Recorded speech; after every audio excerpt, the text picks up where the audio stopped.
Hi, and welcome to this live reading from Love by Design, Book 2 in the Meraki series by Effie, Kammenou, and this is presented by Itsy Bitsy Book Bits. Chapter 1, Mia, November 2018. Mia was convinced she was born in the wrong era. While her friends listened to pop music and followed DJ Khalid, waiting for local concert dates, she preferred the classic sounds of Benny Goodman and Tony Bennett.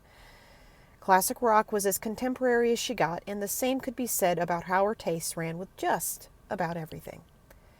Mia considered herself a Charlotte, the prim and proper character from the Sex and the City series.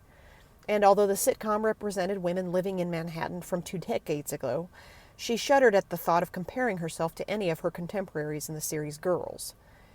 If they were the representation of her generation with their highly dysfunctional lives and bizarre choices of male companionship, then she had to say a firm, no thank you.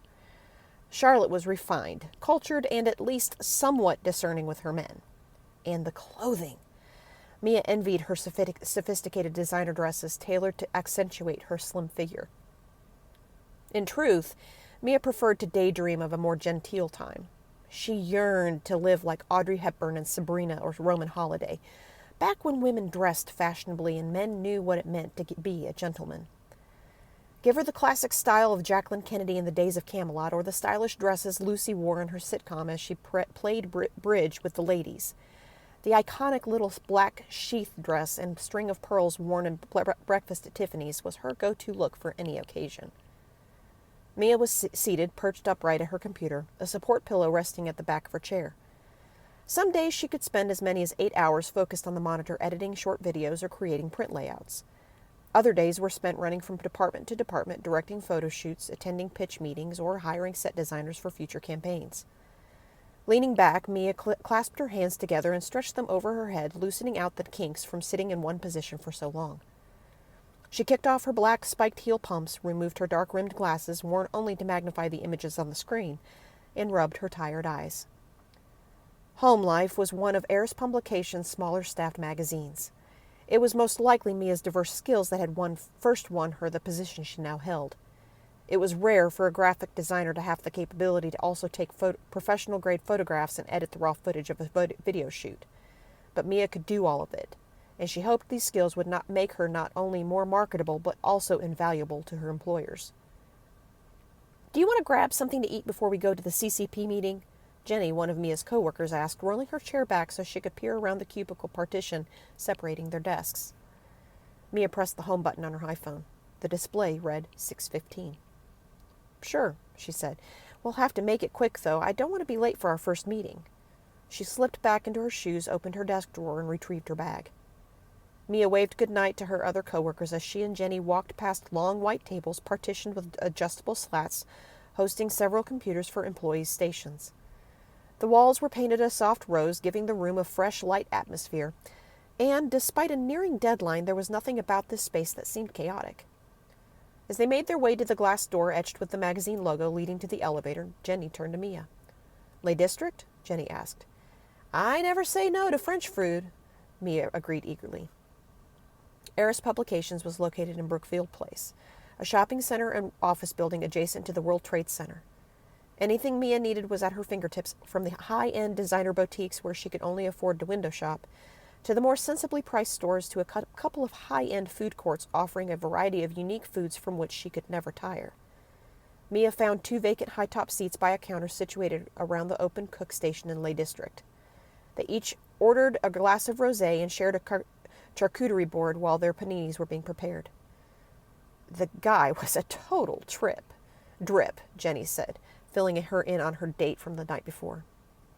Mia laughed into her wine glass as Jenny regaled her with the latest online dating disaster.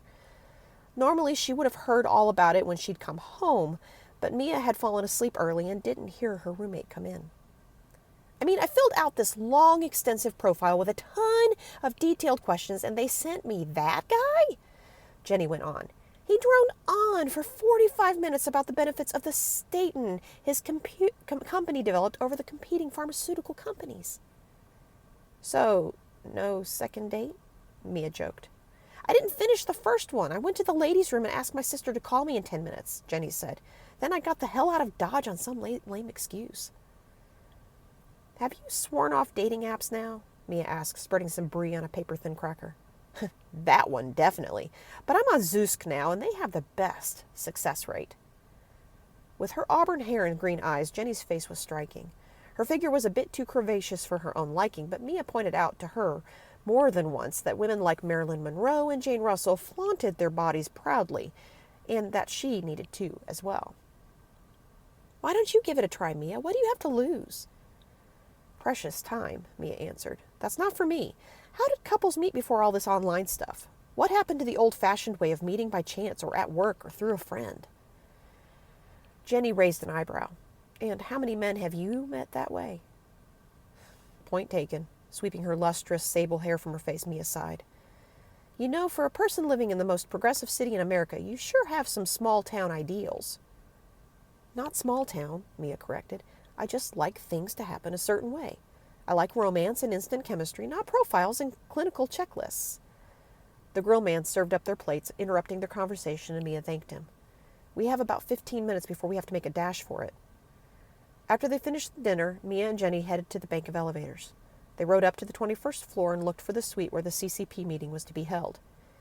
The Community of Creatives in Publishing held a yearly awards event.